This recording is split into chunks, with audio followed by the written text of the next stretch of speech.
savior. Now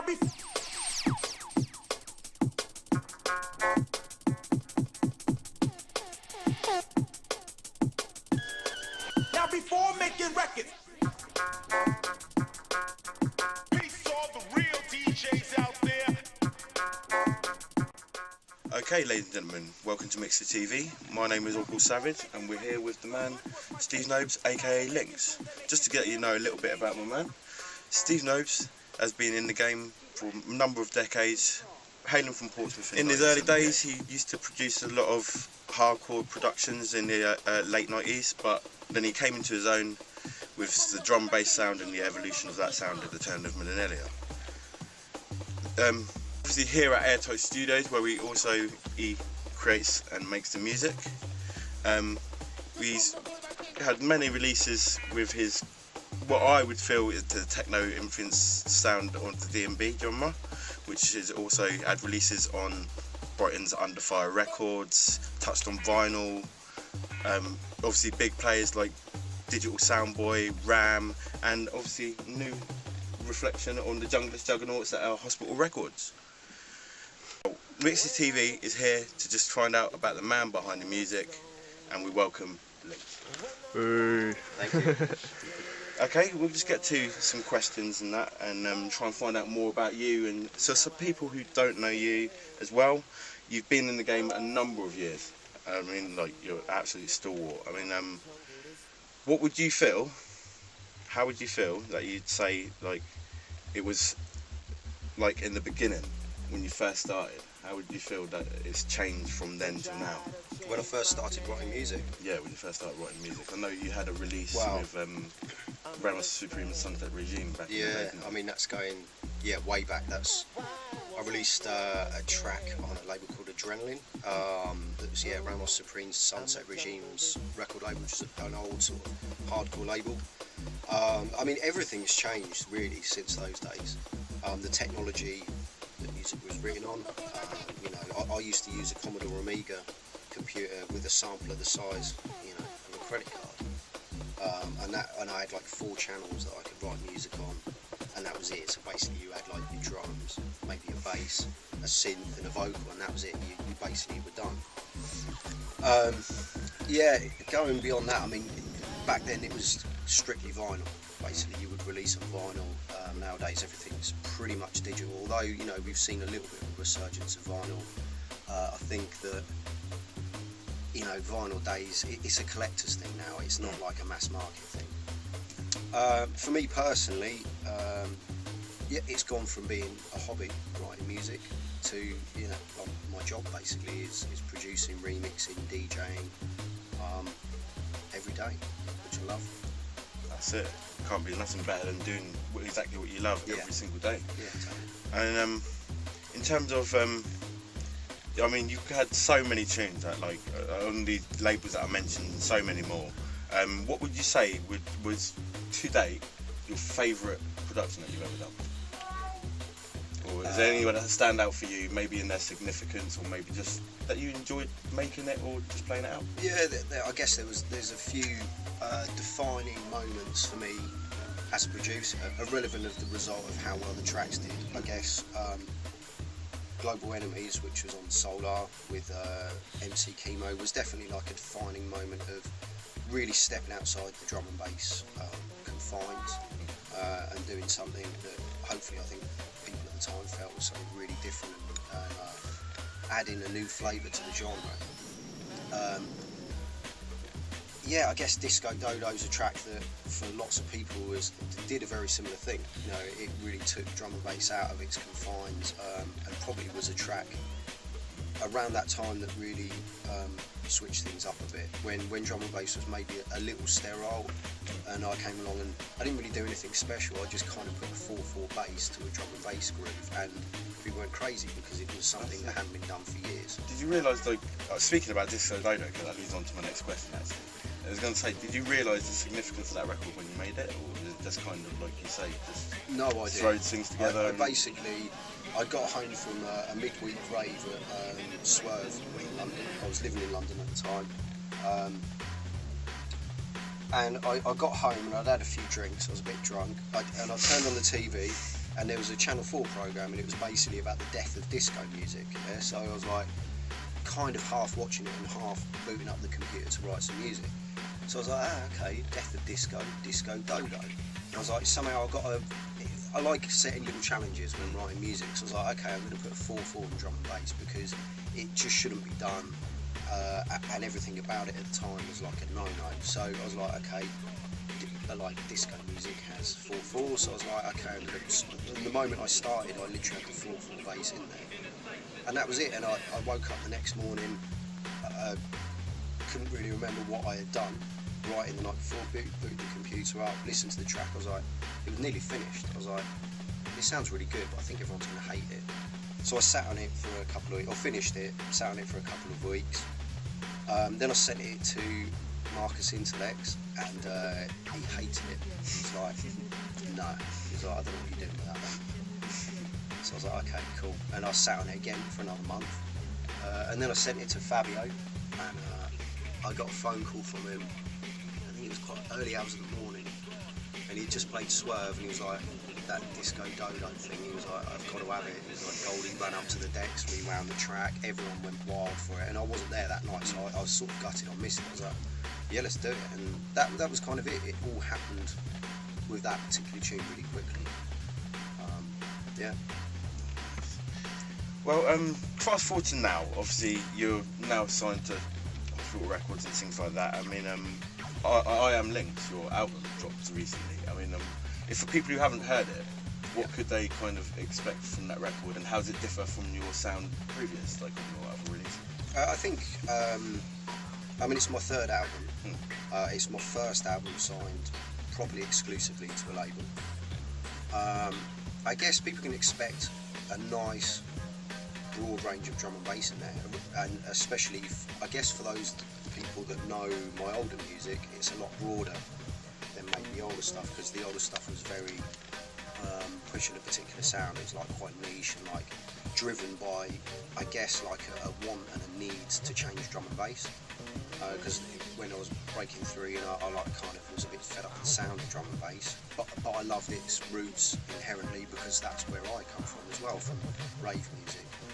And I guess this third album, I Am Lynx, is very much like a summary of me, but also of drum and bass in itself.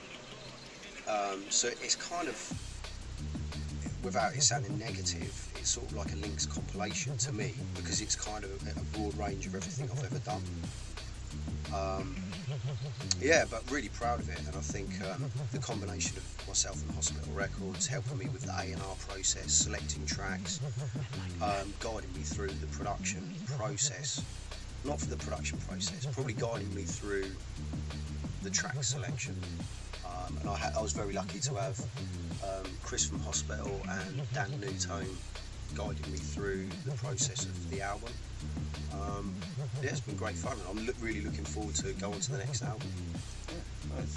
And is there any kind of hot things we should watch out for now you're with Hospital? Is there any productions you can let us into, maybe like tell us anything that's coming out? Well, right now, I mean, I'm basically in the process of just starting to write the next album. So, but I have just done some remixes that one's going to surface pretty soon. It's an Enter Shikari remix. They've basically done a Hospital remix album of their latest album. So there's probably about 8 to 10 Hospital artists that have basically remixed Enter Shikari tracks.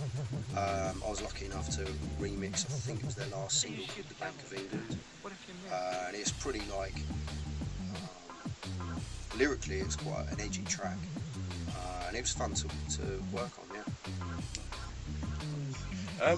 Just kind of saying about your kind of general outlook, you like you say, your roots are firmly in rave culture and drum and bass, and they have been for many years. Who would you say that do you admire anyone else in the scene, and is there anyone you'd like to work with in the future who you haven't done so already?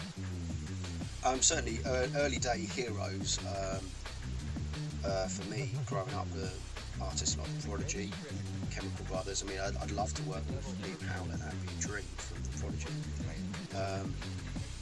Yeah, I mean, growing up, beyond that, you know, first stepping into drum and bass and listening to it and being a person buying the vinyls back in sort of '93, I guess, Moving Shadow Records was a really early influence that probably a lot of young kids wouldn't even know who they are nowadays, but that's just a sign of the times and how the scene's changed. They were a really big influence for me because Moving Shadow Records was a really nice combination of the musicality that drum and bass could offer and the diversity with the jungle grooves that is still to this day part of drum and bass music. You know, moving forward to today, and you know, I guess the last 5, 6, 7 years of drum and bass, Caliber's been a big influence for me. I was lucky enough years ago to have him down here in the studio. We collaborated for 3 days. It was a really interesting few days. We never actually finished the tune that's got released, funny enough. We've got 3 tunes just sat about, and maybe one day they'll surface. But really recently, I guess, Dub Physics, very cool. Really like Dub Physics' stuff with strategy. Rockwell is very interesting. He's really sort of coming into his own now, I think. Yeah, there's a lot of great musicians out there. I mean, a lot of the Hospital guys are very cool. I mean, I signed to Hospital Records the same time as Krakota and Rezo, and they're really cool artists too, and they seem to be doing their thing, doing some good music. Okay, what else could you say about kind of the scene down this end? This thing. Obviously, you are hailing from Portsmouth originally. Yeah. Well, obviously, I know you had your time in London and things like that. But what do you like coming down here, still playing and coming down? And I mean, yeah. what do you think of the kind of scene down here at the moment and how it was? Yeah, I mean, I was born in Portsmouth, and I moved to London like 5, 6, 7 years ago, and I moved back 5 years ago, I guess, to Portsmouth. And I don't really go out much in Portsmouth, if I'm honest, so I have no idea what the scene in Portsmouth is like. Fair enough. Like, playing at the Barn a couple of weeks ago was the first time I played in Portsmouth in 5 years. So I honestly have no idea what goes on in Portsmouth. I think before that, the last time I went to a drum and bass night in Portsmouth was Camo and Crooked, which was probably 4 years ago. It was like a midweek student party. And it was a good vibe, really good. But honestly, I might go to some bars in Portsmouth, you know, Albert Road kind of vibe, just go out for a few drinks, maybe a meal, but I don't really go out in Portsmouth very much. Yeah. Okay. I learn something new every day. Yeah. Okay. I'm going to go on to some more kind of personal questions, if you don't mind. Go on. Is there a Mrs. Lynx in your life? And No, not right now. I'm happily single. not right now? No. Okay, ladies, you've heard it here first. That's the one. Okay, and what else can you say about maybe your production techniques? I mean, like I've kind of been looking around, and apparently you use kind of older techniques to make your sounds. Would you say that's a kind of fair assumption? Yeah, kind of. I mean, I certainly. I guess. How does it kind of like affect the music and sound? And is there any kind of reasoning for that, or is it just personal preference? The way I write music is generally all about vibe, and it's all about getting ideas down as quickly as possible, if I can. I tend to find that the best songs are the ones that are done very quickly. Whether that's just for me or for everyone, I don't know, but I tend to find the quicker I can get an idea down, and that thought process that's in your head to translate onto the computer, coming out the speakers back at you, that process, the quicker I can do that, the quicker I can get my ideas down, because my brain moves quicker than I can possibly ever work on the computer. So the quicker that I can translate that down, the better the music is. So it's not really that I deliberately work in an old school fashion or a simple fashion. It's just the easiest way for me to get my ideas down. I am quite technical with what I do, but it's more in a, I suppose, like tidying sounds up. I'm quite technical. I'm pretty good with that kind of stuff, but I don't go. Is it more methodical kind of? Yeah, probably is. Yeah. Yeah, it Kind certainly is. It is more methodical, I guess. Once I've got my vibe down and tidying things up, that can take twice as long as actually getting the song written. Yeah, it's just the way I like to work. Some people are different. I mean, I've worked with people like Noisia, and they're very methodical even with the writing process, whereas I tend to not. I like to just throw everything at it and hope something comes out, do you know what I mean? Whether that's like smashing the keyboard just to get a vibe, you know, I'm not frightened to do that, and if it seems wrong, but it sounds right, then good, you know, all the better. Agreed. Okay, obviously you're also an established DJ, not just a producer. I mean, like your sets are something of legend, like with all drum and bass ravers and covers alike. Like when they come to see you, they've always said to put on a good show. What do you prefer, producing or DJing, and why? Tough one. Very tough one. One feeds the other. That's the answer. I mean, you know, you have a great gig, it inspires you to write more music. You write a great song and you can't wait to go out and DJ that track with mixing it with another track or whatever. It is one and the other. You know, I don't think in today's scene, I don't think you could really exist as a producer without being a DJ, both financially and just the vibe of it. You'd be way out on your own. I think there was a time in the 90s, not just for drum and bass, but any electronic music, where you could be a producer and you wouldn't have to be a DJ, because things were like, no one really like could put their finger on what drum and bass or jungle or house music or electro or whatever it was at that point, whereas now the scenes are very defined. Right. And yeah, not necessarily divided, but they're very defined in terms of what the audience expect of a gig. So yeah, I think nowadays DJing really helps to keep in touch with what people like in a crowd, and helps me back in the studio to kind of not necessarily totally cater for that, but streamline my sound to be more appealing in that scenario. Okay, right, well, obviously I know that you're Lynx, but you've also performed under other names like Sick Note and Tricorn back in the time. But like, what made you decide on the name Lynx, and is there any reasoning behind it? Is there like a story behind that? Or? Yeah, I mean, basically I was 15, 16, me and two other really old friends of mine, we write music together, individually and together, and it was like, it turned from a hobby to, we basically were stopping going to college and basically writing music on these Commodore Amiga computers, getting really, really into it. And at the time I was called Semtex, awful name, but whatever. I basically realised at the time, it's probably like 94, there was another Semtex. So I was like, I need to change my name. I'm a teenager, bear in mind. The X was cool, and I was like, I want to keep the X, I need another name, Lynx, and that was it, and it just stuck, you know. And I think it got to 2002, maybe, and I'd released, you know, quite a lot of drum and bass tunes, but not totally like hit the nail on the head at that point. And I wanted to change my name, but it just got to a point, everyone I chatted to was just like, just keep your name, you know, it is what it is, go with it. Yeah, so I just never changed, but yeah, I have written some tracks under other aliases, but you know, they were kind of more just a flash in the pan moment. It was just kind of like, hey, let's just start another name. And the Tricorn one, that was with Raiden, or Jarman, what people from Portsmouth might know him as. Yeah, what other ones did you mention? You did mention a few. I was like, oh, Sick Note. Yeah, I did something with Botchic Breaks years ago under that name, and that was purely because I didn't want it to go under Lynx, and basically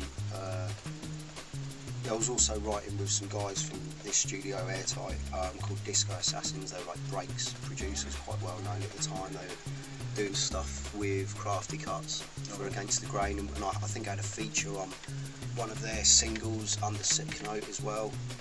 But yeah, the breaks thing, it was just like, for me it was, I wasn't totally in the break scene, it was more just like an extension of my love for like old rave music, and it was a good way to express that within a genre, if you like, because breaks had a nice correlation between old rave music, keeping the breakbeat feel, and it was a nice way to express that for me. Okay. Obviously, for someone so esteemed as yourself, what advice would you give to someone nowadays trying to break in, trying to follow your vein, like trying to become the next Lynx, if you will? What kind of advice could you give them? The advice I would say is don't try and become the next Lynx. No, maybe not exactly, but be yourself. You know, music is just like, there's so many people out there doing it. I'd say aim high as well. Like don't let anyone make you think, you probably should just stick to this or do that. You know what? Aim for the top, and if you fall short, you're still gonna be all right, and you're gonna do well out of it. That would be the only advice, and just follow what you believe in. Don't let anyone else like dictate what you do. That's all I could say, really, and enjoy it. The most important thing with writing music, at least just in the production side, is enjoy it. Totally. The DJing side, I couldn't even begin to like advise what you do. I think unfortunately with today's, the way it works is write some music. If you want to be a DJ bizarrely, it's like write some tunes that are really good and they smash it, get them out there, and you'll be DJing pretty quickly. If you're with the right labels, you've got the right people supporting you, it's only a matter of time. Brilliant. And if people want to come and hear Lynx, or maybe come and see you live, like where can they catch you in the next coming months?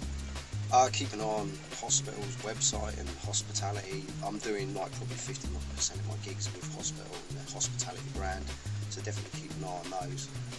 I've actually got 2 weeks off now, I think. I'm doing a gig at a HD Festival in Mainstay, like a couple of weeks. Beyond that, I'm not sure. I kind of work week to week. It's like, this weekend is it free? If it is, I'll probably be in the studio. Yeah, that's kind of how I work week to week. So yeah. Okay, thank you very much. Absolute pleasure. And thanks for interview. This is MXT TV. This is Uncle Savage, and this is the man Lynx. Sign out.